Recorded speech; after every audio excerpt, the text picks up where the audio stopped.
UPSC की तैयारी करने वाले सभी उम्मीदवारों का स्वागत है। सुन लो यूपीएससी में आज हम इतिहास के एक बहुत ही फैसिनेटिंग, बहुत ही महत्वपूर्ण पन्ने को खोलने जा रहे हैं। हाँ, एक ऐसा पन्ना जो दक्षिण भारत की नींव को, उसकी जड़ों को समझने के लिए बेहद जरूरी है। बिल्कुल, हम बात कर रहे हैं प्राचीन तमिल समाज की, और हमारी चर्चा का आधार है आईजीएनओ के unit 10 notes, early Tamil society, regions and their cultures and cult of hero worship. Exactly. ये यूनिट अपने आप में एक पूरा संसार समेटे हुए है। हम इसे line by line, concept bye concept समझने की कोशिश करेंगे। कोई जल्दी नहीं, पूरी गहराई से। हमारा मिशन यही है कि इस यूनिट का कोई भी पहलू छूटे नहीं। हम हर जानकारी, हर बारीकी को पकड़ेंगे ताकि यूपीएससी एस्पिरेंट्स को इसका पूरा फायदा मिले। और ये सिर्फ इतिहास रटना नहीं है ना? ये समझना है कि कैसे भूगोल, मतलब ज्योग्राफी, वहाँ की संस्कृति, वहाँ की राजनीति और समाज, ये सब कैसे एक दूसरे से इंटरलिंक थे, गुथे हुए थे। खासतौर पे संगम काल, जिसे संगम एज कहते हैं, उसकी जटिलताओं को परत दर परत खोलना, ये प्रीलिम्स और मेंस दोनों के लिए बहुत ही क्रूशियल है। बिल्कुल। तो आज की इस चर्चा के अंत तक श्रोताओं को संगम साहित्य, तमिल ब्राह्मी शिलालेख, जो विदेशी वृत्तांत हैं, पुरातात्विक साक्ष्य और प्राचीन तमिल समाज के विभिन्न पहलुओं की एक गहरी, एक डिटेल्ड समझ मिलेगी। हाँ, जैसे थिणे की अवधारणा, ये बड़ा यूनिक कॉन्सेप्ट है, और वीर पूजा यानी कल्ट ऑफ हीरो वर्शिप, इन सब पर विस्तार से बात होगी। तो चलिए शुरू करते हैं ये सफर। चलिए, तो सबसे पहले यूनिट का इंट्रोडक्शन यानी 10.0 कॉन्टेक्स्ट सेट करते हैं। हम बात कर रहे हैं प्रारंभिक ऐतिहासिक काल की, अर्ली हिस्टोरिक पीरियड। टाइमलाइन क्या है इसकी? मोटे तौर पर समझिए 5वीं शताब्दी ईसा पूर्व से लेकर 5वीं शताब्दी ईस्वी तक, रफली 1000 साल का स्पैन। इसी को संगम युग या संगम एज भी कहते हैं। अच्छा, संगम एज। तो इस दौर की खास बातें क्या थीं? मतलब क्या डिफाइनिंग फीचर्स थे? देखिए, कई चीजें एक साथ हो रही थीं। सबसे महत्वपूर्ण तो संगम साहित्य की रचना, जिसके नाम पर ही ये युग है। फिर भारत रोमन व्यापार, इंडो रोमन ट्रेड, जो पहली शती ईस्वी से अपने पीक पर पहुंच गया था। ट्रेड बहुत इंपॉर्टेंट था। बहुत ज्यादा। फिर तमिल ब्राह्मी लिपि का आना, तमिल ब्राह्मी स्क्रिप्ट, शहरीकरण की शुरुआत, अर्बनाइजेशन के लक्षण दिखने लगे थे। और साथ ही जो पुरानी महापाषाण परंपरा थी, मेगालिथिक ट्रेडिशन, वो भी जारी थी, वो खत्म नहीं हुई थी। अच्छा, यानी पुराना और नया साथ साथ चल रहा था। ये इंटरेस्टिंग है। और भौगोलिक रूप से, मतलब जियोग्राफिकली, ये प्राचीन तमिल देश या तमिलकम कहाँ तक फैला था? इसका विस्तार समझना जरूरी है। उत्तर में वेंकटम की पहाड़ियां, जो आज के आंध्र प्रदेश की तिरुपति हिल्स हैं, वहां से लेकर दक्षिण में कुमारी यानी कन्याकुमारी तक। Okay, north to south, Tirupati से कन्याकुमारी। हाँ, और पूरब में बंगाल की खाड़ी से लेकर पश्चिम में अरब सागर तक। मतलब आज का जो तमिलनाडु और केरल राज्य हैं, वो पूरा इलाका इसमें शामिल था। एक बड़ा भूभाग था ये। समझ गई। तो ये हो गया कॉन्टेक्स्ट। अब आते हैं सबसे जरूरी चीज पर, इतिहास जानने के स्रोत, सोर्सेज, सेक्शन 10.1। बिल्कुल, बिना सोर्सेज के इतिहास कैसे जानेंगे? तो इस काल के लिए हमारे पास कई तरह के स्रोत हैं, और सबसे ज्यादा महत्वपूर्ण है संगम साहित्य। तो चलिए इसी से शुरू करते हैं। सेक्शन 10.1.1 संगम लिटरेचर। संगम साहित्य, नाम से ही लगता है कि ये किसी संगम या सभा से जुड़ा होगा। हाँ, तमिल परंपरा यही मानती है कि मदुरई में कवियों की 3 सभाएं या अकादमियां हुई, जिन्हें संगम कहा गया, और इन्हें पांड्य राजाओं का संरक्षण, पैट्रोनेज हासिल था। 3 संगम, क्या ये हिस्टोरिकली प्रूवन है? देखिए, ये ट्रेडिशनल बिलीफ है, लेकिन इसकी ऐतिहासिक प्रामाणिकता पर सवाल उठते हैं। बहुत कम ऐतिहासिक या भाषाई सबूत हैं जो इन तीनों संगमों की पुष्टि करते हों, बल्कि ये संगम शब्द भी शायद बाद में इस्तेमाल होना शुरू हुआ। अच्छा, तो ये साहित्य मूल रूप से कैसा था? लिखा हुआ या? ज्यादातर ये मौखिक था, ओरल बॉर्डिक लिटरेचर। कवि थे, बार्ड्स थे, जो राजाओं और सरदारों की प्रशंसा में कविताएं रचते थे, उनकी वीरता का बखान करते थे। बदले में उन्हें राजाओं का संरक्षण मिलता था, इनाम मिलता था। मतलब ये सिर्फ प्रशंसा गान था? नहीं, सिर्फ वो नहीं, ये उन कवियों की अपनी भावना है, उनकी इमोशनल अभिव्यक्ति भी है, और इसीलिए ये इतना महत्वपूर्ण है। ये हमें उस समय के समाज, अर्थव्यवस्था, राजनीति, लोगों की सोच, उनके रीति रिवाजों के बारे में बहुत गहरी जानकारी देता है। लेकिन ये कविताएं थीं, तो क्या इन्हें लिटरल हिस्ट्री मान सकते हैं? नहीं, सीधे तौर पर नहीं। देखिए, कविताओं की अपनी एक कन्वेंशन होती है, अपनी शैली होती है। इनमें प्रतीक होते हैं, सिंबल्स होते हैं, कोड्स होते हैं, जिनके छिपे हुए अर्थ समझने पड़ते हैं। कवि रियल लाइफ सिचुएशंस का इस्तेमाल करते थे, लेकिन उन्हें साहित्यिक रूप देते थे।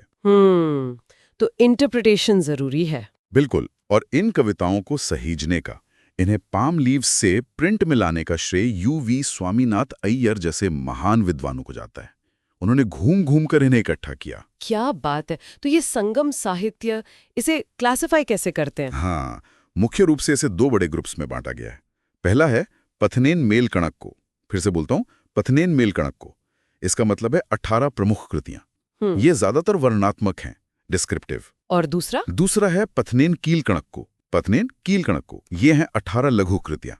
ये ज्यादातर उपदेशात्मक हैं, डिडैक्टिक मतलब नैतिक शिक्षा देने वाली। ओके, मेलकणक को वर्णनात्मक और कीलकणक को उपदेशात्मक। इनके अलावा भी कुछ है? हाँ, एक और बहुत महत्वपूर्ण ग्रंथ है तोलकाप्पियम। तोलकाप्पियम ये एक प्राचीन तमिल व्याकरण ग्रंथ है, ग्रामर टेक्स्ट। लेकिन इसमें सिर्फ ग्रामर नहीं, साहित्य के नियम और समाज की झलक भी मिलती है। अच्छा, और वो जो 5 महाकाव्यों की बात होती है, सिलप्पदिकारम, मणिमेखलई।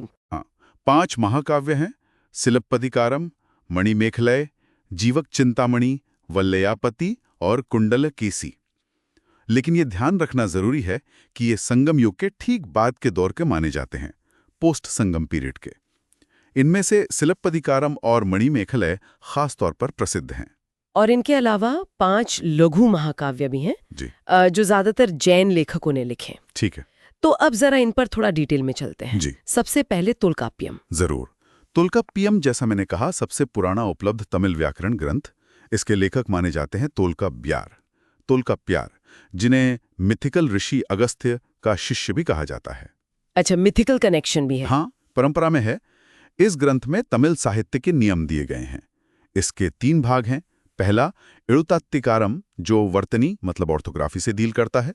दूसरा चोल्लात्तिकारम, जो शब्दों की उत्पत्ति, एटिमोलॉजी और वाक्य विन्यास, सिंटैक्स पर है। और तीसरा और सबसे महत्वपूर्ण भाग है पोरुलाधिकारम। इसमें 2 मुख्य थीम है, अगम यानी प्रेम, आंतरिक जीवन, ह्यूमन इमोशंस, और पुरम यानी बाहरी जीवन, जिसमें युद्ध, वीरता, राजा की प्रशंसा वगैरह आते हैं। इसी भाग में छंद शास्त्र यानी प्रोसोडी पर भी चर्चा है।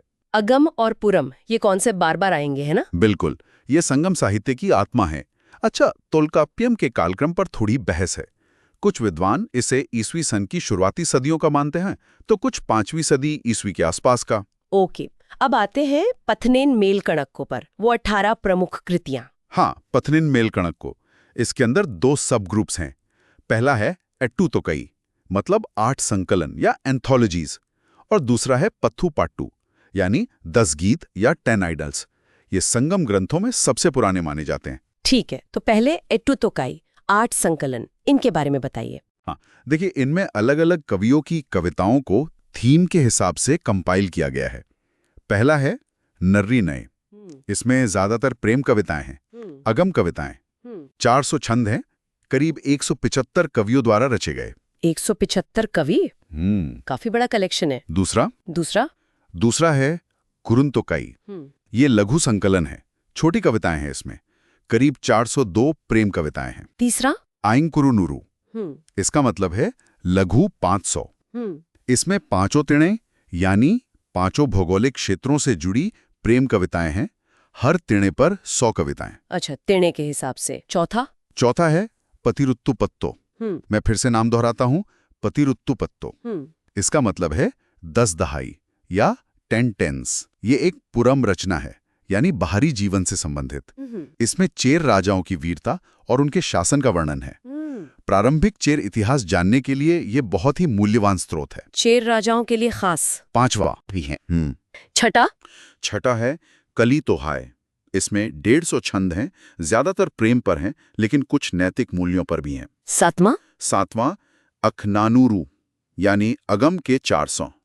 जैसा नाम से जाहिर है, ये पूरी तरह प्रेम कविताओं का संकलन है। 401 छंद हैं, लगभग 145 कवियों द्वारा रचे गए। और आठवां और बहुत महत्वपूर्ण है पुरानानूरू। फिर से पुरानानूरू, यानी पुरम के 400। इसमें 400 वीर कविताएं हैं, जो युद्ध, राजाओं की दानशीलता, नैतिकता और उस समय के सामाजिक जीवन पर प्रकाश डालती हैं। करीब 157 कवियों की रचनाएं हैं इसमें। ये पुरम साहित्य का सबसे महत्वपूर्ण संकलन है। वाह, ये तो 8 संकलन हो गए। एट्टू तोकई। हाँ, अब आते हैं पत्तू पाटू। पत्तू पाटू। 10 गीत पर। हाँ, पत्तू पाटू में 10 लंबी कविताएं हैं। ये भी ज्यादातर वर्णनात्मक हैं। इनमें एक खास वर्ग है आरुपटाई। आरुपट्टे ये क्या होता है? आरुपट्टे एक तरह की गाइड पोएम होती है। इसमें कवि या गायक दूसरे कवि या गायक को किसी उदार राजा या सरदार के पास जाने का रास्ता बताता है, उसकी प्रशंसा करता है ताकि दूसरा भी जाकर इनाम पा सके। अच्छा, इंटरेस्टिंग। तो इन 10 गीतों के बारे में बताइए। पहला है तिरुमुरुकारुपट्टाय। इसके लेखक नक्कीरार हैं। ये एक आरुपट्टे है जो भगवान मुरुगन के 6 प्रमुख धामों का वर्णन करता है। दूसरा? पोरनार और पट्टाय। लेखक हैं मुट्टम्मकन्यार। ये भी आरुपट्टे है जिसमें चोल राजा करिकाल की प्रशंसा है। तीसरा? चिरुप्पाणारुपट्टाय। लेखक नत्तत्तनार। ये नलियाकोटन नाम के एक सरदार का वर्णन करता है।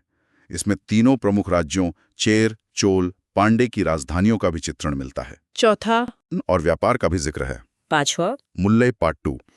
लेखक नपूदनार। ये पत्तू पाट्टू में सबसे छोटा गीत है, सिर्फ 103 पंक्तियों का। ये अगम अवधारणा पर आधारित है, प्रेम काव्य है। छठा? मथुरई कांची। लेखक मानकुटी मरुतनार। ये सबसे लंबा गीत है, 782 पंक्तियां। इसमें पांड्य राजा निटुंचिलियन की प्रशंसा है और मदुरई शहर पांड्य राज्य के व्यापार, वाणिज्य, प्रशासन का विस्तृत वर्णन है। सातवां? निटुनलवाटे। इसके लेखक भी नकीरर हैं। इसमें भी पांड्य राजा निटुंचिलियन की प्रशंसा है, लेकिन ये एक पुरम कार्य माना जाता है। आठवां? कुरिंची पाट्टू। लेखक हैं प्रसिद्ध कवि कपिलर। अच्छा। ये अगम अवधारणा पर है, खासकर कुरिंची त्रिणई के प्रेम पर। नवा? पट्टिनप्पाले। लेखक उरुत्तिरंकण्णनार। इसमें चोल शासक करिकाल की प्रशंसा है। खास बात यह है कि इसमें प्राचीन तमिल देश और विदेशी देशों के बीच व्यापारिक संबंधों का जिक्र मिलता है। और 10वां? मलय पुटुकटाम। लेखक पेरुंग कौसिकनार। ये भी एक आरुपट्टे है जो नन्नन नाम के सरदार के राज्य का वर्णन करता है। जबरदस्त। ये तो हो गया पधिनेन मेल कड़क्कू, यानी 18 प्रमुख रचनाएं, 8 इट्टुतुकाई प्लस 10 पत्तुकाटू। हाँ। अब आते हैं पधिनेन कील कड़क्कू पर 18 लघु कृतियां। हाँ, पधिनेन कील कणक्कू। जैसा मैंने पहले कहा, ये 18 छोटी रचनाएं हैं और ये मेल कणक्कू कार्यों के बाद की हैं।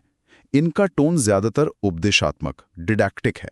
इनमें नैतिकता, सदाचार, जीवन जीने के सही तरीके पर जोर है। अच्छा, मतलब इनका फोकस अलग है। बिल्कुल।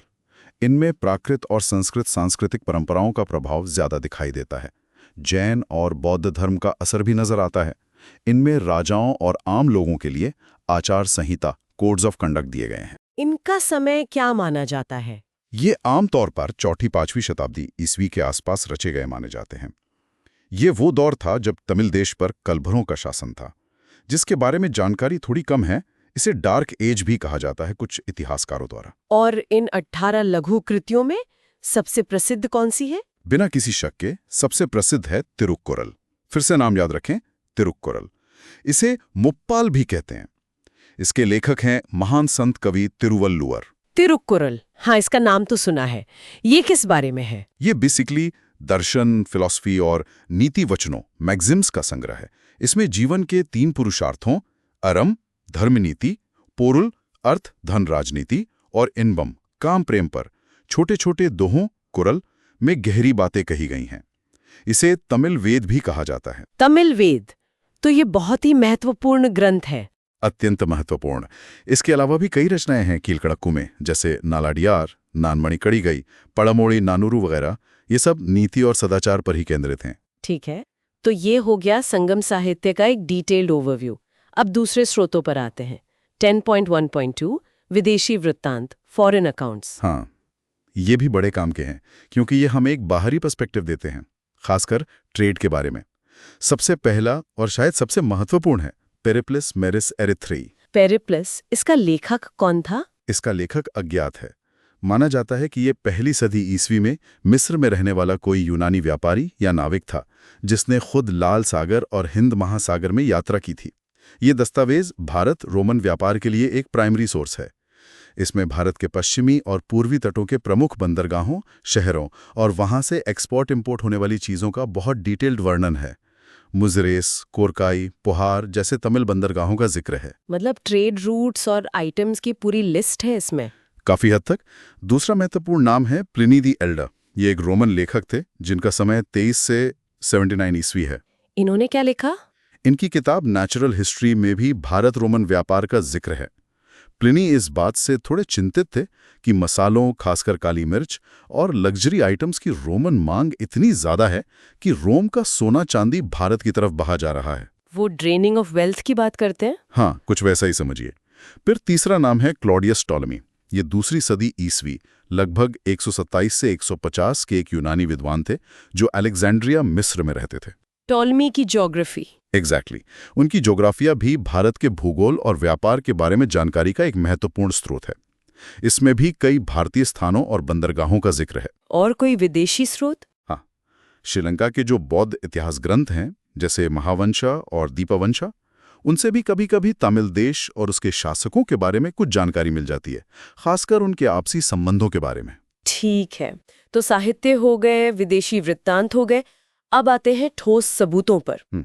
10.1.3 पुरातात्विक सामग्री, आर्कियोलॉजिकल मटेरियल्स। हाँ, ये जमीनी हकीकत बताते हैं। इसमें मुख्य रूप से दो चीजें हैं। पहला, महापाषाणकालीन कब्रें या स्मारक, जिन्हें मेगालिथ्स कहते हैं, और दूसरा, खुदाई में मिले आवास स्थल, खासकर शहरी केंद्र और उनसे मिली चीजें जैसे सिक्के वगैरह। मेगालिथ्स मतलब बड़े पत्थरों वाले स्मारक। हाँ, बिल्कुल। मेगा मतलब बड़ा, लिथ मतलब पत्थर।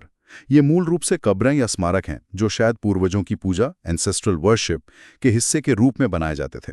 ये पूरे तमिल देश में फैले हुए हैं। इनमें क्या मिलता है? इनमें मृतकों के अवशेषों के साथ कब्र का सामान, ग्रेव गुड्स, रखे जाते थे। जैसे लोहे की बनी चीजें, हथियार खासकर बहुत मिलते हैं, तलवारें, भाले, चाकू, काले और लाल रंग के मिट्टी के बर्तन, black and red ware pottery, जो इस काल की पहचान है। मन के, बीड्स, कार्निलियन, एगेट वगैरह के, कभी कभी सोने जैसी कीमती चीजें भी मिल जाती हैं। लोहे के हथियार ज्यादा मिलना क्या बताता है?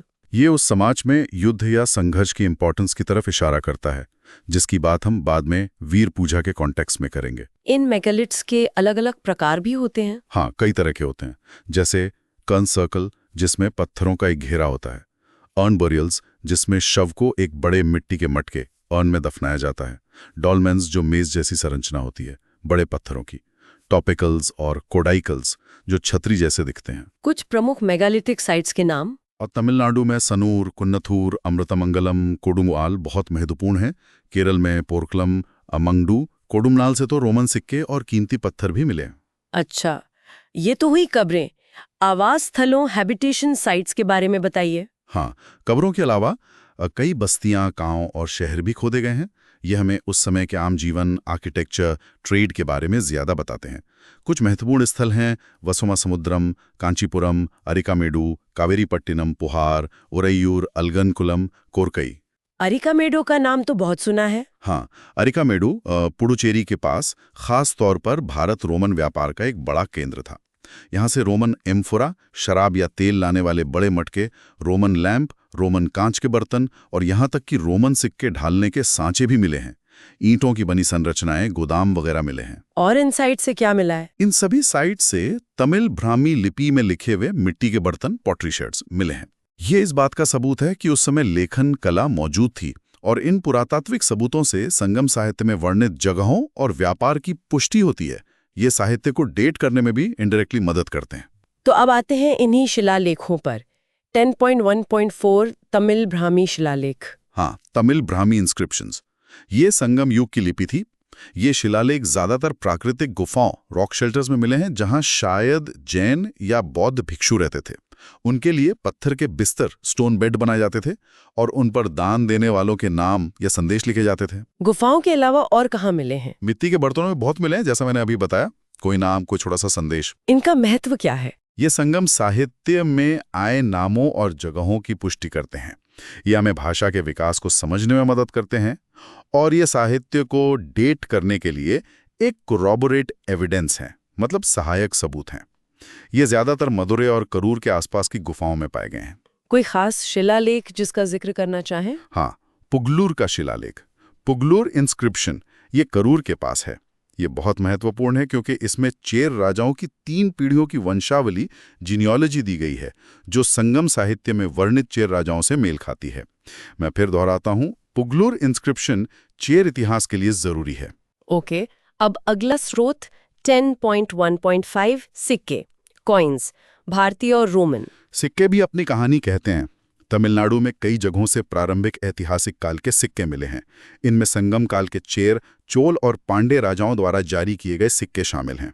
इन पर उनके प्रतीक चिन्ह बने होते थे, जैसे चेरों का धनुष बाण, चोलों का बाघ, पांड्यों की मछली। और रोमन सिक्के? हाँ, रोमन सिक्के तो बहुत बड़ी संख्या में मिले हैं, सोने, चांदी और तांबे के। खासतौर पर कोयम्बटूर क्षेत्र में इनके ढेर मिले हैं। ये इस बात का पक्का सबूत है कि इस इलाके की भारत रोमन व्यापार में कितनी महत्वपूर्ण भूमिका थी। ये प्लिनी की ड्रेन ऑफ वेल्थ वाली बात को भी सपोर्ट करता है। कोयम्बटूर क्षेत्र खास क्यों था? शायद वहां से निकलने वाले व्यापार मार्गों की वजह से? हाँ, संभवतः पश्चिमी तट के बंदरगांव जैसे मुजिरिज को पूर्वी तट से जोड़ने वाले रास्ते यहीं से गुजरते थे, और शायद यहाँ कुछ महत्वपूर्ण उत्पादन केंद्र भी रहे होंगे। ठीक है, तो हमने सारे स्रोत देख लिए, साहित्य, विदेशी वृत्तांत, पुरातत्व, शिलालेख, सिक्के। अब इन सब के आधार पर संगम साहित्य का कालक्रम, क्रोनोलॉजी कैसे तय की जाती है? आपने कहा था इसमें कुछ बहस है। हाँ, ये थोड़ा पेचीदा मामला है। विद्वानों में पूरी तरह एकमत नहीं है, लेकिन मोटे तौर पर जो रेंज मानी जाती है वो 3वीं सदी ईसा पूर्व से 5वीं सदी ईस्वी के बीच की है। कुछ लोग 1ली सदी ईस्वी से 5वीं सदी ईस्वी मानते हैं। इस डेटिंग का आधार क्या है? कई चीजें हैं। पहला, संगम साहित्य में इस्तेमाल हुई तमिल भाषा का भाषाई विश्लेषण, लिंग्विस्टिक डेवलपमेंट। ये भाषा 2री सदी ईसा पूर्व से 3री सदी ईस्वी के बीच की लगती है। दूसरा, तमिल ब्राह्मी शिलालेख। इन शिलालेखों में जो नाम मिलते हैं राजाओं के, लोगों के, वो संगम साहित्य में भी आते हैं, और इन शिलालेखों की डेटिंग 2री सदी ईसा पूर्व से 4थी सदी ईस्वी के बीच की जाती है। तीसरा, विदेशी वृत्तांत, जैसे पेरिप्लस, प्लिनी, टॉलेमी, ये जिन बंदरगाहों और व्यापारिक केंद्रों का जिक्र करते हैं, उनका समय ईसाई युग की शुरुआती सदियों का बैठता है, और यही बंदरगाह संगम साहित्य में भी वर्णित हैं। चौथा पॉइंट। चौथा एक नेगेटिव एविडेंस है। संगम साहित्य में पल्लव शासकों का कोई जिक्र नहीं मिलता, जो बाद में इस क्षेत्र में शक्तिशाली हुए। इससे लगता है कि संगम साहित्य पल्लवों से पहले का है, यानी प्री पैलेव पीरियड का। ये सब मिलके एक रेंज तो देते हैं, लेकिन क्या साहित्य के अंदर भी कालक्रम तय कर सकते हैं? मतलब कौन सी रचना पहले की, कौन सी बाद की? ये और भी मुश्किल है। इसे इंटरनल क्रोनोलॉजी कहते हैं। आमतौर पर माना जाता है कि पथिनेन मेलकणक को, जो वर्णनात्मक हैं, पथिनेन कीलकणक को, जो उपदेशात्मक हैं, से पहले के हैं। और मेलकणकों के अंदर? मेलकणकों के अंदर जो इट्टुतोकै 8 संकलन है, उनमें से ज्यादातर को सबसे पुराना माना जाता है, सिवाय शायद कलितोकै और परिपाटल के। पत्तू-पाटू में से कुछ आरुपटय रचनाएं भी काफी पुरानी मानी जाती हैं, लेकिन कविताओं को अलग अलग समय पर कंपाइल किया गया, इसलिए हर संकलन का एक फिक्स डेट देना मुश्किल है। समझ गई। तो क्रोनोलॉजी थोड़ी फ्लेक्सिबल रखनी होगी। अब आते हैं इस यूनिट के एक और बहुत ही इंटरेस्टिंग और यूनिक हिस्से पर, सेक्शन 10.2, क्षेत्र और उनकी संस्कृतियां, यानी एंतिनय या 5-fold लैंडस्केप का कॉन्सेप्ट। हाँ, ये संगम तमिल संस्कृति को समझने की कुंजी है। त्रिनय की अवधारणा। ये समझना बहुत जरूरी है कि प्राचीन तमिलों ने अपने आसपास की दुनिया को, अपने पर्यावरण को कैसे देखा, कैसे क्लासिफाई किया और उसे अपने साहित्य और जीवन में कैसे उतारा। तो क्या है ये त्रिनय कॉन्सेप्ट? देखिए, प्राचीन तमिल कवियों और विद्वानों ने खासकर तोलकाप्यम में पूरे तमिल देश को 5 अलग-अलग पारिस्थितिक क्षेत्रों, इकोलॉजिकल जोन्स में बांटा था। हर क्षेत्र की अपनी खास भौगोलिक विशेषताएं थीं, अपना लैंडस्केप था। हर ऐसे क्षेत्र को त्रिनय कहा गया। 5 इकोलॉजिकल जोन, इसे आज के कॉन्सेप्ट से कैसे जोड़ सकते हैं? आप इसे संस्कृतियों के अध्ययन में जो मॉडर्न इकोसिस्टम अप्रोच है उससे तुलना कर सकते हैं कि कैसे पर्यावरण लोगों की जीवन शैली, उनके व्यवसाय, उनकी सोच, यहाँ तक कि उनकी भावनाओं को भी प्रभावित करता है। मैं फिर से इस टर्म पर जोर दूंगा, त्रिनय कॉन्सेप्ट, ये फंडामेंटल है। तो ये 5 त्रिनय कौन कौन से हैं? इनके नाम याद रखने जरूरी हैं। 1 कुरिंजी यानी पर्वतीय या पहाड़ी क्षेत्र। 2 मुल्लई यानी चारागाह या जंगली क्षेत्र, पेस्टोरल ट्रैक्स। 3 मरुतम यानी नदी के किनारे का उपजाऊ कृषि क्षेत्र, वेटलैंड्स। 4 नेतल यानी तटीय क्षेत्र, कोस्टल एरिया। और 5 पाले यानी शुष्क, सूखा या रेगिस्तानी जैसा क्षेत्र, एरिड जोन। कुरिंजी, मुल्लई, मरुतम, नेतल, पाले। ठीक है, तो ये वर्गीकरण सिर्फ कविताओं के लिए था? देखिए, इसे अपनाया तो कविताओं की रचना के लिए गया था, खासकर अगम, प्रेम और पुरम युद्ध कविताओं के लिए नियम तय करने के लिए। लेकिन ये तमिल देश की वास्तविक पारिस्थितिक प्रणालियों, रियल इकोसिस्टम्स को भी काफी हद तक दर्शाते थे। ये पूरी तरह काल्पनिक नहीं थे। लेकिन क्या ये पांचों क्षेत्र बिल्कुल अलग-अलग थे जमीन पे? जरूरी नहीं। ये एक तरह से आइडियलाइज्ड लैंडस्केप्स थे, आदर्श परिदृश्य। असलियत में कई बार एक ही इलाके में दो या ज्यादा तिनई की विशेषताएं मिल जाती थी। जैसे पहाड़ के नीचे जंगल हो सकता था, या नदी समुद्र में मिलने से पहले डेल्टा बनाती थी। इस ओवरलैपिंग को तोलकाप्पियम में तिनई मक्कम कहा गया है। तिनई मक्कम यानी तिने का मिश्रण।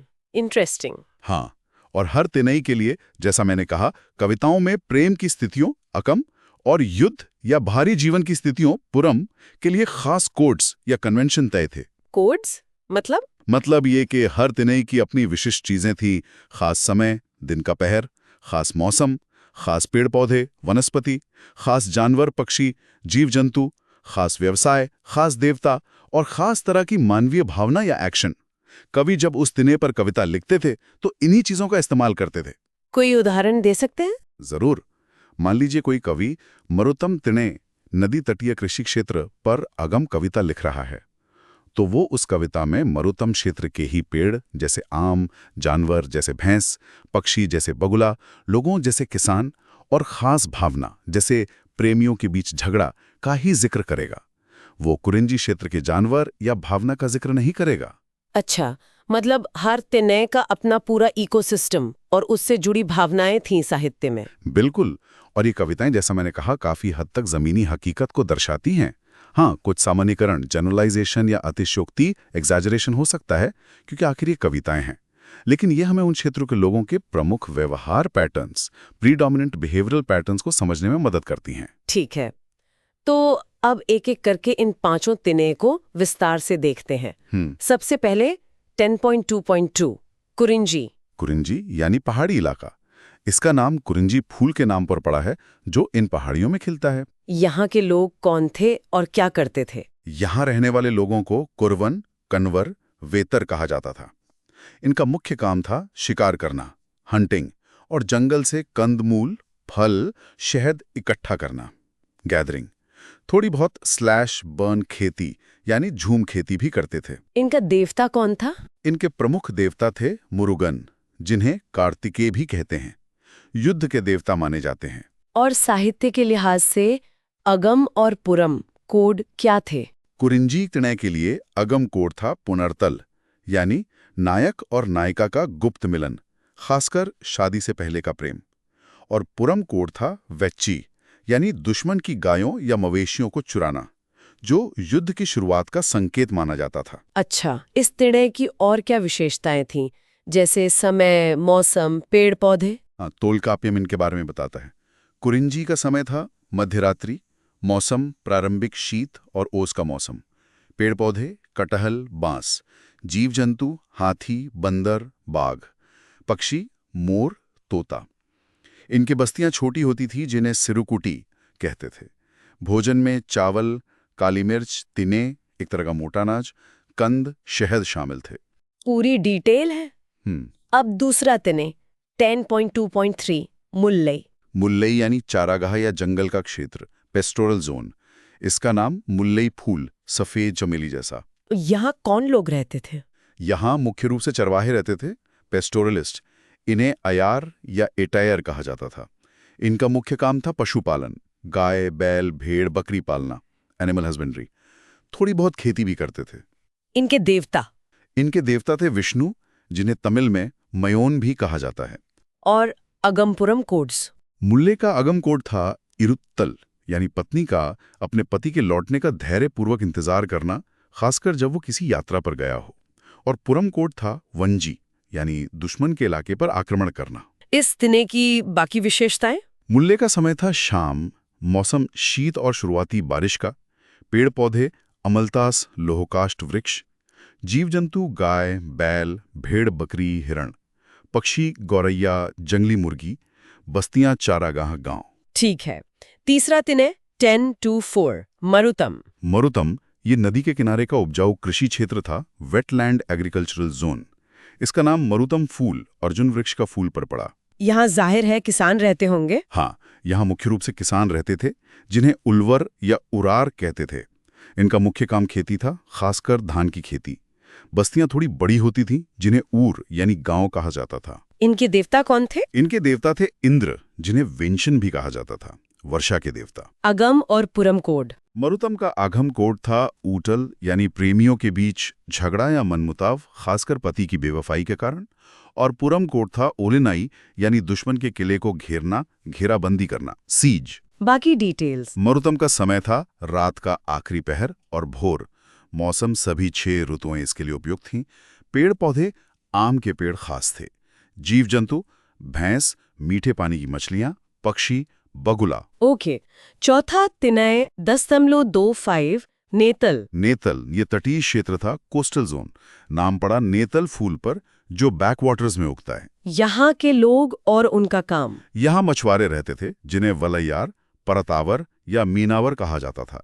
इनका मुख्य काम था मछली पकड़ना और नमक बनाना या इकट्ठा करना। बस्तियां तटीय शहर या कस्बे होते थे, जिन्हें पट्टिनम कहते थे। इनके देवता? इनके देवता थे वरुण, समुद्र के देवता। अगम और पुरम कोट्स? नैतल का अगम कोड था इरंकल, यानी प्रेमी या पति की अनुपस्थिति पर विलाप करना, दुखी होना, खासकर जब वो समुद्र यात्रा पर गया हो। नोट स्रोत में सेक्शन में अर्नाकल लिखा है, पर तालिका में इरंकल है, जो ज्यादा लॉजिकल लगता है। और पुरम कोड था तुम्पई, यानी भीषण युद्ध, आमने सामने की लड़ाई। अन्य विशेषताएं? नैतल का समय था दोपहर। मौसम सभी 6 ऋतुएं, पेड़ पौधे पुन्नई वृक्ष, जीव जंतु मगरमच्छ, शार्क, पक्षी, सीगल। ठीक है। अब आखिरी 5वां तिने 10.26 पाले। पाले ये सूखा अर्धशुष्क या रेगिस्तानी जैसा क्षेत्र था। इसका नाम पाले फूल पर पड़ा। एक खास बात यह है कि इसे कोई स्थायी भौगोलिक क्षेत्र नहीं माना जाता था, बल्कि ये माना जाता था कि जब कुरंजी, पहाड़ी और मुल्लई चारागाह क्षेत्रों में भयंकर सूखा पड़ता था, तो वो अस्थायी रूप से पाले में बदल जाते थे। अच्छा, ये परमानेंट नहीं था। यहाँ कौन रहते थे? यहाँ के लोगों को मरवर, ऐनर, वेतर या कलवर कहा जाता था। ये योद्धा, लुटेरे या शिकारी होते थे। इनका मुख्य काम था राजमार्गों पर लूटपाट करना, हाईवे रॉबरी, मवेशी चुराना। बस्तियां छोटी होती थीं, जो रास्तों पर स्थित होती थीं। इनकी देवी कौन थी? इनकी प्रमुख देवी थी कोर्रावाई, जो युद्ध और विजय की देवी मानी जाती थी। दुर्गा का ही एक रूप कह सकते हैं। अगम और पुरम कोट? पाले का अगम कोड था पिरीतल, यानी प्रेमियों का बिछो, सेपरेशन। और पुरम कोड था वाकय, यानी युद्ध में विजय प्राप्त करना। बाकी विशेषताएं? पाले का समय था दोपहर। मौसम उत्तर वसंत या ग्रीष्म ऋतु, जब गर्मी ज्यादा होती है। पेड़ पौधे कैक्टस और दूसरी कांटेदार झाड़ियां। जीव जंतु हाथी, बाघ, भेड़िया, जो शायद पानी की तलाश में भटकते थे। पक्षी चील। जबरदस्त। ये पांचों तिने और उनकी डिटेल विशेषताएं, ये वाकई में उस समाज को समझने का एक फ्रेमवर्क देती हैं। आपने अगम और पुरम का बार बार जिक्र किया, इस पर थोड़ा और विस्तार से बताइए, ये कॉन्सेप्ट क्या है? हाँ, ये संगम साहित्य की एक बहुत ही यूनिक और महत्वपूर्ण विशेषता है। देखिए, ज्यादातर प्राचीन साहित्य राजाओं, देवताओं या नायकों पर केंद्रित होता है, लेकिन संगम साहित्य में आम पुरुषों और महिलाओं, कॉमन पीपल, को बहुत खास जगह दी गई है। ज्यादातर रचनाएं आम लोगों की रोजमर्रा की जिंदगी, उनकी भावनाओं, उनके संघर्षों से जुड़ी हैं। और तमिल कवियों ने मानव जीवन के सभी अनुभवों को, सभी पहलुओं को 2 मुख्य श्रेणियों में बांटा, अगम और पुरम। अगम मतलब आंतरिक? हाँ, अगम का शाब्दिक अर्थ है अंदर या आंतरिक। ये लोगों के आंतरिक जीवन, उनकी निजी भावनाओं, खासकर प्रेम, स्त्री पुरुष के बीच का प्रेम से संबंधित है। इसमें प्रेम की अलग अलग अवस्थाएं, भावनाएं, स्थितियां आती हैं। अगम कविताओं में पात्रों के नाम नहीं लिए जाते, क्योंकि भावनाएं यूनिवर्सल मानी जाती हैं। और पुरम? पुरम का मतलब है बाहर या बाहरी। ये लोगों के बाहरी जीवन से संबंधित है। इसमें युद्ध, वीरता, राजा की प्रशंसा, दानशीलता, नैतिकता, सामाजिक रीति रिवाज, मृत्यु संस्कार जैसी चीजें आती हैं। पुरम कविताओं में राजाओं, योद्धाओं, कवियों के नाम लिए जाते हैं। तोल्काप्पियम में इसके बारे में क्या कहा गया है? तोल्काप्पियम अहम अवधारणा के 3 मुख्य घटक बताता है। 1 मुतरपुरुल, यानी प्राथमिक तत्व। इसमें दो चीजें आती हैं, स्थान यानी 5 तिने और समय यानी हर तिने से जुड़ा दिन का पहर और मौसम। 2 करुपुरुल यानी मुख्य या मूल तत्व। इसमें उस खास तिने से जुड़े प्राकृतिक तत्व आते हैं, जैसे वहां के देवता, भोजन, पेड़ पौधे, जीव जंतु, पक्षी, संगीत वाद्य और लोगों की आर्थिक गतिविधियां। 3 उरिपुरुल यानी मानवीय तत्व या भावना। ये वो खास मानवीय भावना या क्रिया है जो उस तिन्हे के मुतल और करु तत्वों के लिए उपयुक्त मानी जाती है। यही वो अघम कोड है जिसकी हमने बात की। अच्छा, तो ये तीनों मिलकर अघम कविता का पूरा माहौल सेट करते हैं। एग्जैक्टली। अब अगर हम पांचों तिन्हे के उरिपुरुल यानी अघम कोड्स को फिर से देखें, कुरुंजी पहाड़ी, पुनर्तल गुप्त मिलन, मुल्लई चारागाह, इरुत्तल धैर्यपूर्वक प्रतीक्षा, मरुतम कृषि, ऊंटल मनमुटाऊ झगड़ा, नेतल तटीय, इरंकल दुख विलाप, पालय शुष्क, पिरितल बिछो। ये 5 मुख्य प्रेम स्थितियां हो गए। इनके अलावा भी कुछ है अगम में? हाँ, 2 और स्थितियां मानी जाती हैं। पुरुंत तिणई यानी बेमेल प्रेम, मिसमैच्ड लव, और कैकिलाई यानी एक तरफा प्रेम, यूनिलैटरल लव। ओके, अब पुरम की बात करते हैं। इसके कोड्स क्या थे हर तिने के लिए? हाँ, पुरम के कोड ज्यादातर युद्ध की अलग अलग स्टेजेस या पहलुओं से जुड़े हैं। कुरिंची वेच्ची मवेशी चुराना, युद्ध की शुरुआत। मुल्ले वंजी आक्रमण। मरुतम उड़िंजे किले की घेराबंदी। नीतल तुम्पे भीषण युद्ध। पालई वाके विजय। इनके अलावा भी पुरम में कुछ है? हाँ, पुरम अवधारणा में 2 और तिनई जोड़े जाते हैं जो सीधे युद्ध से नहीं जुड़े। कांची जो जीवन की नश्वरता क्षणभंगुरता पर है, और पड़न तिनाई जो किसी व्यक्ति की प्रशंसा, खासकर राजा या दानवीर की उदारता और गुणों के बखान से संबंधित है। ये मानवीय मूल्यों और नैतिकता पर भी जोर देते हैं। तो अगम और पुरम मिलकर जीवन के लगभग सभी पहलुओं को कवर कर लेते हैं। बिल्कुल, ये तमिल साहित्य और सोच का एक बहुत ही इंटीग्रल हिस्सा है। चलिए अब आगे बढ़ते हैं सेक्शन 10.3 पर, राज्य व्यवस्था यानी पॉलिटी। उस समय का पॉलिटिकल स्ट्रक्चर कैसा था? देखिए, संगम युग में कोई एक सेंट्रलाइज्ड बड़ा साम्राज्य नहीं था जैसा बाद में हम देखते हैं, बल्कि सत्ता विकेंद्रीकृत थी, डिसेंट्रलाइज थी। तो कौन थे शासक? मुख्य रूप से 2 तरह के शासक थे। पहले थे वेंतार्स, ये ताज पहनने वाले राजा थे जो बड़े क्षेत्रों पर शासन करते थे। 3 प्रमुख वेंतार थे। और दूसरे थे वेलेर्स, ये स्थानीय सरदार या चीफ्टेंस थे जो छोटे छोटे इलाकों को कंट्रोल करते थे। 3 प्रमुख वेंतार, ये कौन थे? इन्हें मूवेंतार्स कहा जाता था, यानी 3 महान राजा। ये थे चेरास, चोलास और पांड्यास। चेर, चोल, पांड्या, इनके नाम तो सुने हैं। हाँ, ये दक्षिण भारत के इतिहास में लंबे समय तक महत्वपूर्ण रहे। संगम युग में इन्होंने अपनी राजशाही को वैधता देने के लिए, लेजिटिमाइज करने के लिए वैदिक यज्ञ भी करवाए, जैसे राजसूय यज्ञ। इनका जिक्र हमें अशोक के शिलालेखों में भी मिलता है। अशोक के शिलालेखों में किस नाम से?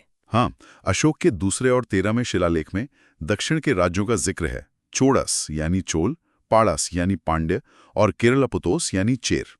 इन्हें अशोक के साम्राज्य से बाहर लेकिन मित्रवत बताया गया है। अच्छा, अशोक के समय में भी इनकी पहचान थी? बिल्कुल, अशोक के शिलालेखों में एक और नाम आता है, सतियापुतोस का।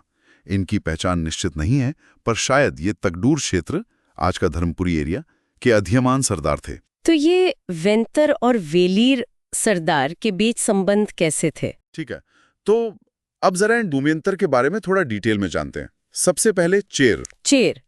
चेरों का इतिहास जानने का एक प्रमुख स्रोत है पतेरुपत्तु, जो एक तुथुकाई का हिस्सा है और सिर्फ चेर राजाओं की प्रशंसा में लिखा गया है। और वो पुगलूर शिलालेख? हाँ, पुगलूर का तमिल ब्राह्मी शिलालेख भी चेर राजाओं की 3 पीढ़ियों की वंशावली बताता है, जिससे पतिरुपत्तु की बातों की पुष्टि होती है। इनका इलाका कौन सा था?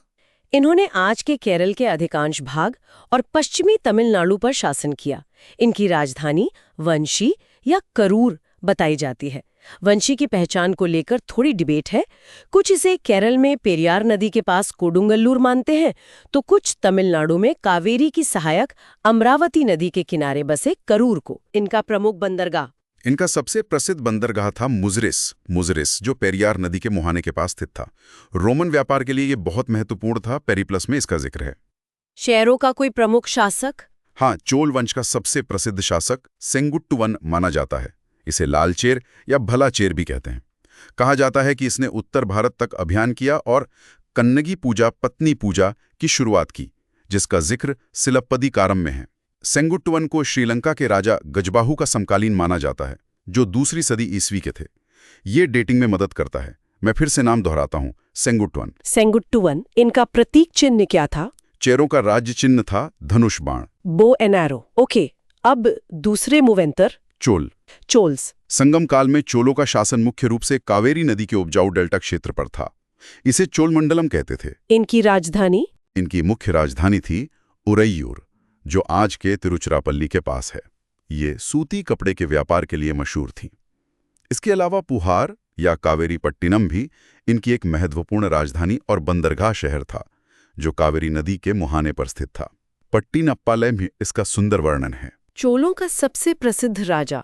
संगम चोलों में सबसे प्रसिद्ध नाम है करिकाल। इनका नाम फिर से याद रखें, करिकाल। कहा जाता है कि इन्होंने बहुत कम उम्र में अपने दुश्मनों को हराया, खासकर वेणी के युद्ध में चेरों और पांड्यों समेत 11 शासकों के संघ को पराजित किया। इनके और क्या काम थे?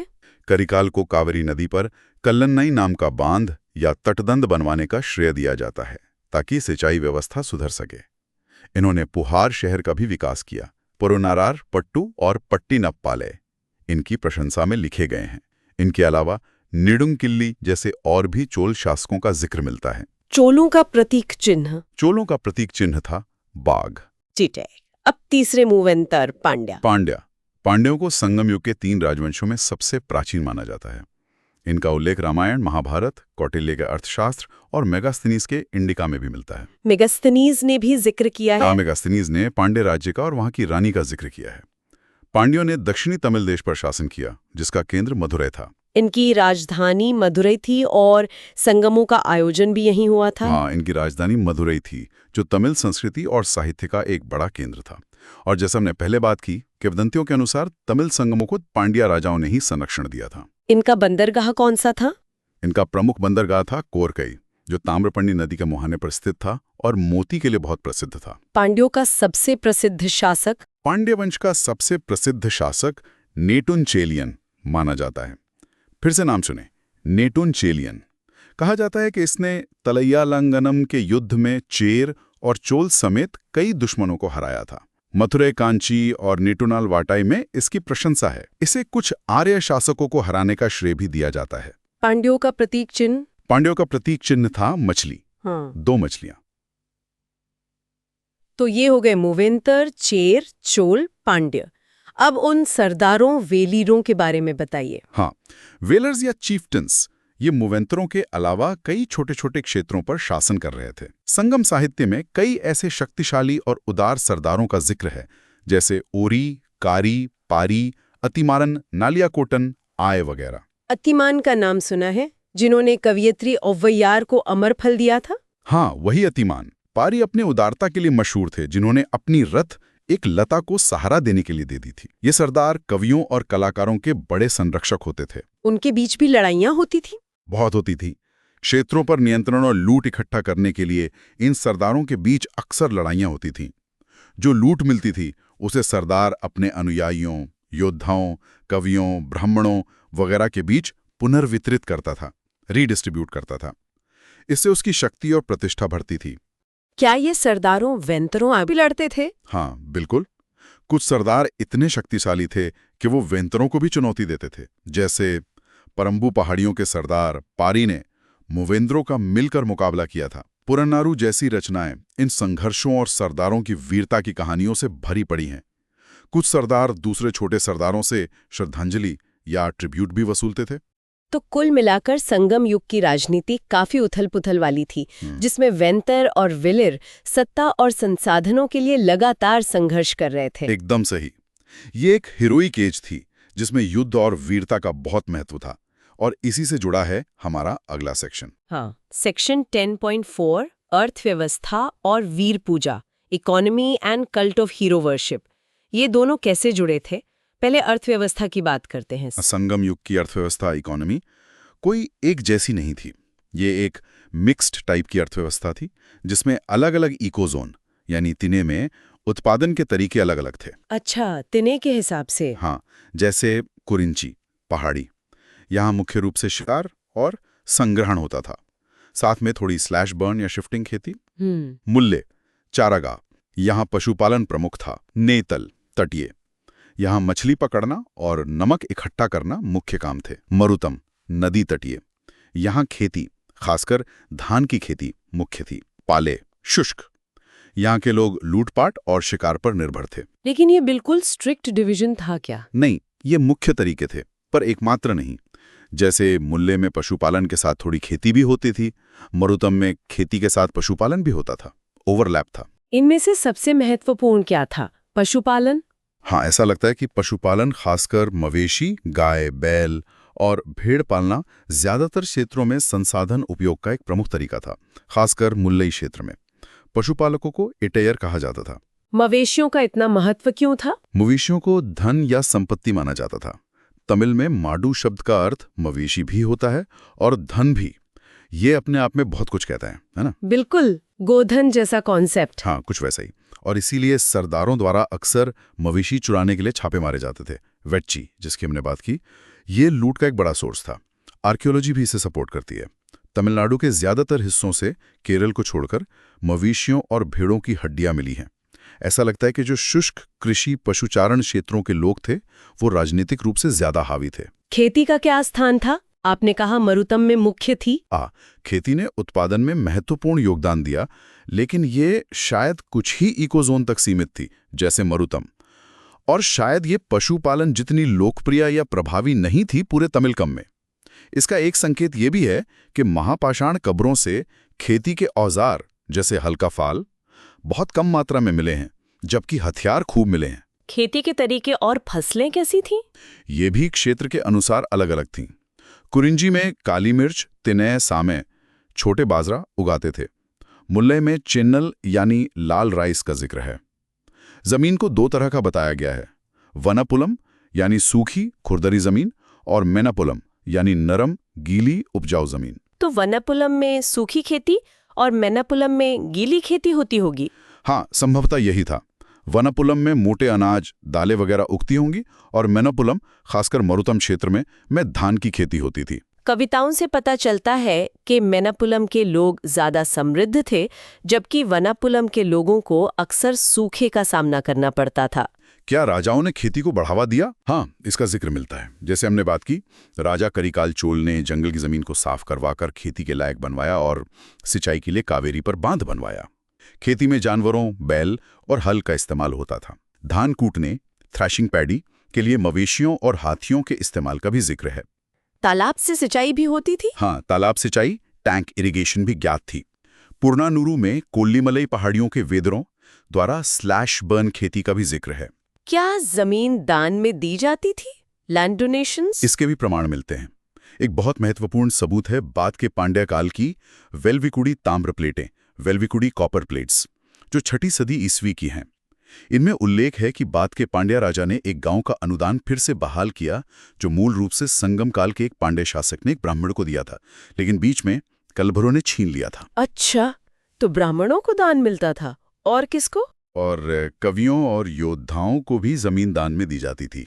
पत्तिरुपत्तु में चेर राजा सेल्वकड़ुको वालियातन द्वारा ब्राह्मणों को गांव दान देने का उल्लेख है। जमीन के आधार पर समाज में विभाजन भी था। जमीन वाले वर्गों को उयरणतोर यानी ऊंचे लोग कहा जाता था और भूमिहीन मजदूरों को इलिसिनार यानी नीचे लोग। ये तो सामाजिक स्तरीकरण की शुरुआत लगती है। हाँ, बिल्कुल। पहाड़ी क्षेत्रों में शिकार और संग्रहण मुख्य व्यवसाय था, जिसके लिए धनुष बाणों का प्रयोग होता था। आप एक महत्वपूर्ण सवाल, उत्पादन के संबंध कैसे थे? मतलब लेबर कौन करता था? क्या कोई क्लास सिस्टम था? इतिहासकार राजन गुरुक्कल का मानना है कि स्थानीय लोगों के लिए उत्पादन का आधार रिश्तेदारी थी। मतलब लोग कबीले या वंश समूह यानी क्लैन बेस्ड डिसेंट ग्रुप्स में संगठित थे। ये समूह कुटी कहलाने वाले घरेलू इकाइयों में बटे होते थे, जो एक ऊर यानी कबीले की बस्ती के आसपास बसे होते थे। और इन इकाइयों का मुखिया कौन होता था? हर कुटी का मुखिया किलार कहलाता था। उसका अधिकार कबीले के संबंधों पर आधारित था। वही कबीले के संसाधनों को नियंत्रित करता था और पुनर्वितरण के जरिए उन्हें कबीले के सदस्यों में बांटता था। तो लेबर कहाँ से आता था? खेती और पशुपालन जैसे कामों में ज्यादातर रिश्तेदारों, अफाइनल और एग्नेटिक किन्स का सहकारी श्रम लगता था। मतलब परिवार और कबीले के लोग मिलकर काम करते थे। इसलिए श्रम का कोई बहुत विकसित विभाजन, डेवलप्ड डिवीजन ऑफ लेबर नहीं था। क्या इसके कुछ उदाहरण हैं साहित्य में? हाँ, कविताओं में कुमारों द्वारा कुछ अनुष्ठान करने या कवियों द्वारा कुछ जादुई धार्मिक संस्कार करने के संदर्भ मिलते हैं।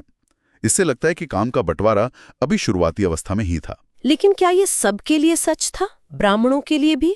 नहीं, यहाँ एक अंतर था। ब्राह्मण परिवार जिन्हें जमीन दान में मिलती थी, वो खुद खेती नहीं करते थे। उन्हें खेती करवाने के लिए गैर रिश्तेदार श्रम यानी कबीले से बाहर के लोगों की जरूरत पड़ती थी। तो इससे क्या हुआ? इससे धीरे धीरे समीकरण बदलने लगे, खासकर प्रारंभिक ऐतिहासिक काल के अंत तक। इसने भूमि मालिक और कृषक वर्गों के गठन का रास्ता तैयार किया, और बाद में मध्ययुगीन काल में जब और ज्यादा ब्राह्मण तमिल देश में आए और उन्हें बड़े पैमाने पर भूमि अनुदान यानी ब्रह्मदेय मिले, तो ये पुरानी रिश्तेदारी आधारित संस्थाएं टूटने लगी और एक नई सामंती व्यवस्था का निर्माण हुआ। ये बहुत महत्वपूर्ण बदलाव है, रिश्तेदारी से वर्ग आधारित समाज की तरफ। बिल्कुल, ये एक धीमी प्रक्रिया थी, लेकिन इसकी शुरुआत संगम युग के अंत में दिखनी शुरू हो जाती है। चलिए अब आते हैं इस सेक्शन के दूसरे हिस्से पर, वीर पूजा की संस्कृति, कल्ट ऑफ हीरो वर्शिप। ये क्या था और अर्थव्यवस्था से कैसे जुड़ा था? संगम कविताएं हमें बताती हैं कि प्रारंभिक तमिल समाज में वीरता, हीरोइज्म और शहादत, मार्टरडम का बहुत ज्यादा सम्मान था। इसे लिटरली पूजा जाता था। वीर विचारधारा, हीरोइक आइडियोलॉजी बहुत लोकप्रिय थी। कैसे पता चलता है ये? कविताओं में बार बार युद्धों, योद्धाओं की बहादुरी और युद्ध में मरने वालों की प्रशंसा की गई है। युद्धों और लूट के छापों को महिमा मंडित किया गया है, ग्लोरीफाई किया गया है, और मरने वाले नायकों की याद में स्मारक पत्थर बनाए जाते थे जिन्हें नडुकल कहते थे। युद्ध में मरना सम्मान की बात क्यों माना जाता था? युद्ध में मरना और खासकर छाती पर घाव खाकर मरना एक महान सम्मान माना जाता था। इसके विपरीत अगर किसी योद्धा की पीठ पर घाव लगता तो उसे कायरता या अपमान का प्रतीक माना जाता था। क्या इसके उदाहरण है कविताओं में? हाँ, कई कविताएं ऐसी बहादुर माताओं का वर्णन करती हैं जो ये सुनकर खुश होती हैं कि उनका बेटा युद्ध में छाती पर घाव खाकर मारा गया। पुरानानुरु में ऐसी कविताएं हैं जहां माँ अपने मरे हुए बेटे के शरीर के टुकड़े देखकर भी गर्व महसूस करती है, या एक माँ अपने अजन्मे बच्चे को भी योद्धा की मौत मरने का आशीर्वाद देती है। ये तो काफी इंटेंस है। हाँ, ये भावनाएं बहुत प्रबल थी। अब सवाल उठता है कि ये वीर विचारधारा इतनी मजबूत क्यों थी? इसका सामाजिक आर्थिक आधार क्या था? हाँ, यही मैं पूछना चाह रही थी। देखिए, जैसा हमने पहले डिस्कस किया, संगम युग में लगातार लड़ाइयां होती रहती थीं। वेंतरों के बीच, वेलीरों के बीच, वेंतर और वेलीर के बीच। इन लड़ाइयों का एक बड़ा मकसद था लूट इकट्ठा करना, खासकर मवेशी। जमीन से टैक्स कलेक्शन अभी उतना विकसित नहीं हुआ था, इसलिए लूट ही संसाधन जुटाने का मुख्य जरिया थी। मवेशियों की चोरी, विच्ची आम बात थी। तो सरदारों को योद्धाओं की जरूरत पड़ती थी। बिल्कुल, लगातार छापे मारने हैं और अपने इलाके की रक्षा करने के लिए मजबूत योद्धाओं को संगठित करना और उनका सफलतापूर्वक नेतृत्व करना, ये सरदारों के लिए सबसे जरूरी गुण थे। उनका अस्तित्व और उनकी प्रसिद्धि इसी पर टिकी थी। योद्धाओं को बदले में क्या मिलता था? जो लूट मिलती थी उसका एक हिस्सा योद्धाओं में बांटा जाता था। कभी कभी जमीन भी दी जाती थी। लेकिन ये इनाम तब था जब योद्धा जीवित बचता। अगर वो लड़ाई में मारा जाता तो हाँ, फिर क्या? यहीं पर वीर पूजा का लॉजिक आता है। सरदारों को योद्धाओं को लड़ने और मरने के लिए प्रेरित करने की जरूरत थी। सिर्फ लूट या जमीन का लालच शायद काफी नहीं था मौत का सामना करने के लिए। तो इससे बेहतर इनाम क्या हो सकता था कि मरने वाले योद्धा को देवता का दर्जा दे दिया जाए, उसे अमर बना दिया जाए। अच्छा, मतलब वीर पूजा एक तरह का कॉम्पेंसेशन था, एक मोटिवेशनल टूल था। एग्जैक्टली। इसी सोच ने वीरता की विचारधारा और वीर पूजा की संस्कृति को जन्म दिया। मरने के बाद देवता बन जाना, पूजे जाना, ये योद्धा के लिए और उसकी परिवार के लिए सबसे बड़ा सम्मान था। इस संस्कृति को कैसे बढ़ावा दिया गया? इसमें कवियों की बड़ी भूमिका थी। राजाओं और सरदारों से संरक्षण पाने वाले कवि, जो खुद भी लूट के माल से पोषित होते थे, अपनी कविताओं में नायकों की वीरता का ऐसा बखान करते थे कि वो अमर हो जाते थे। उन्होंने इस वीर पूजा की संस्कृति को मजबूत किया। और माताओं की भी भूमिका थी। हाँ, जैसे हमने उन कविताओं का जिक्र किया, वीर पूजा की संस्कृति ने माताओं को भी प्रोत्साहित किया कि वो अपने बेटों को युद्ध में जाने और वीरता दिखाने के लिए प्रेरित करें। इससे योद्धाओं की कमी नहीं होती थी। क्या इन कविताओं को पूरी तरह सच मानना चाहिए? हो सकता है इनमें अतिशयोक्ति हो, एग्जैजरेशन हो, लेकिन ये स्पष्ट है कि वीर विचारधारा उस समाज में बहुत प्रभावी और मजबूत थी। और इसका एक और सबूत है महापाषाण कब्रों में मिले हथियारों की भारी मात्रा। वो भी बताती है कि युद्ध और वीरता का उस समाज में कितना महत्व था। अब जरा उन वीर पत्थरों, हीरो स्टोन्स के बारे में बताइए। नडुक्कल ये वीर पूजा की संस्कृति की सबसे ठोस अभिव्यक्ति थे, मटीरियल मैनिफेस्टेशन। ये उन योद्धाओं के सम्मान में लगाए गए स्मारक पत्थर थे जो युद्ध में मारे गए थे। ये उनके बलिदान के लिए दिया जाने वाला एक तरह का स्थायी पुरस्कार था। क्या ये मेगालिथ परंपरा से जुड़े थे? हाँ, ऐसा माना जाता है कि वीर पत्थर या नडुक्कल स्थापित करने की परंपरा शायद महापाषाण परंपरा से ही विकसित हुई, जिसमें मृतकों के लिए बड़े पत्थर के स्मारक बनाए जाते थे। फर्क ये लगता है कि महापाषाण काल में शायद ज्यादातर लोगों के लिए स्मारक बनते थे, जबकि प्रारंभिक ऐतिहासिक काल में ये मुख्य रूप से नायकों या खास लोगों के लिए बनाए जाने लगे। क्या सभी स्मारक पत्थर वीर पत्थर होते थे? नहीं, नडुक्कल एक तरह के स्मारक पत्थर हैं, मेमोरियल स्टोन्स। स्मारक पत्थर कई तरह के होते हैं जो पूरे भारत में मिलते हैं। जैसे सती पत्थर होते हैं जो पति के साथ सती होने वाली स्त्री की याद में बनते थे। कुछ पत्थर उन लोगों की याद में भी बनते थे जिनकी सामान्य मृत्यु हुई हो। लेकिन नडुक्कल खास तौर पर युद्ध में मारे गए नायकों के सम्मान में स्थापित किए जाते थे। इन नडुक्कल की बनावट कैसी होती थी? आमतौर पर एक नडुक्कल में 3 पैनल या हिस्से होते थे, एक के ऊपर एक।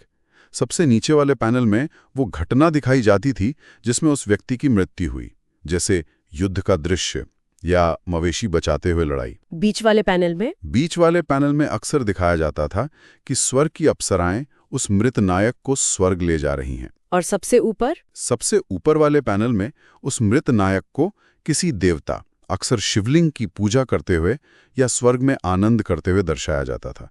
मतलब उसे देवत्व प्राप्त हो गया। कभी-कभी पत्थर पर उस योद्धा का नाम और उसकी वीरता का संक्षिप्त विवरण भी लिखा होता था। क्या इनमें कुछ वेरिएशन भी मिलते हैं? हाँ, मिलते हैं। कभी एक ही पत्थर पर एक से ज्यादा मौतों का चित्रण होता है। कभी नायक को घोड़े पर या हाथी पर दिखाया जाता है।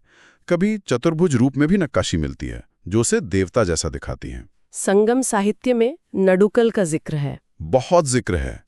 कई कविताओं में राजमार्गों के किनारे लगे वीर पत्थरों का वर्णन है और कैसे लोग मोर पंखों वगैरह से सजाकर उनकी पूजा करते थे। तोल्काप्पियम में तो नडुक्कल स्थापित करने की पूरी प्रक्रिया और उसमें शामिल अनुष्ठानों जैसे पत्थर चुनना, उसे स्नान कराना, स्थापित करना, पूजा करना का भी वर्णन है। क्या राजाओं के लिए भी नडुक्कल बनते थे? हाँ, पुरनानुरु कविता 232 में सरदार अतियमान के लिए नडुक्कल स्थापित किए जाने का उल्लेख है। कोई और उदाहरण? एक बहुत अच्छा उदाहरण मले पुटुकाम, जो पत्तुपट्टू का हिस्सा है, उसमें मिलता है। उसमें एक कवि दूसरे को रास्ता बताते हुए एक ऐसे जंगली इलाके का वर्णन करता है जहां रास्ते में बहुत सारे स्मारक पत्थर लगे हैं। वो कहता है कि इन पत्थरों पर उन वीरों के नाम लिखे हैं जो युद्ध से भागे नहीं।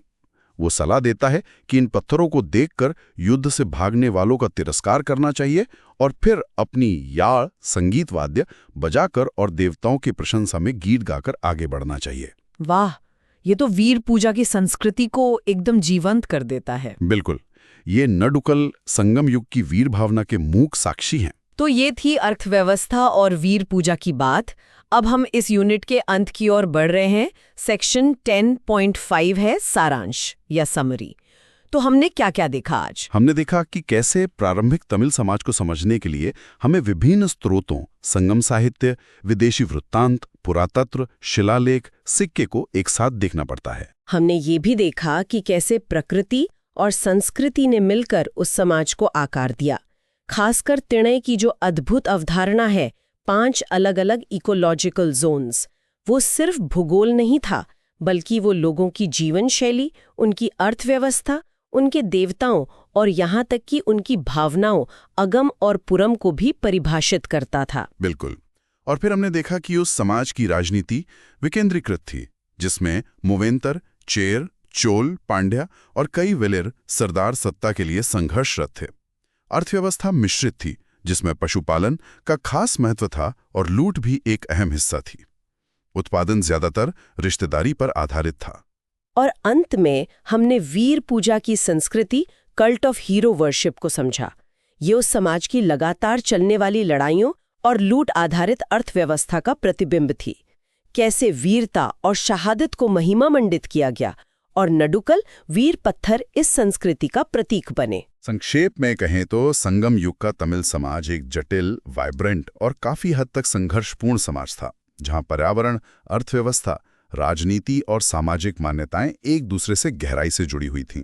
चलिए अब आज की चर्चा की मुख्य बातों, की टेकअवेज को एक बार फिर से बुलेट पॉइंट्स में दोहरा लेते हैं ताकि श्रोताओं को याद रखने में आसानी हो। जरूर। पहला पॉइंट, प्रारंभिक तमिल समाज यानी संगम युग मोटे तौर पर 5वीं सदी ईसा पूर्व से 5वीं सदी ईसवी को समझने के मुख्य स्रोत हैं संगम साहित्य, जिसमें पथिनेन मेलकणक्कू, पथिनेन कीलकणक्कू और तोल्काप्पियम शामिल हैं।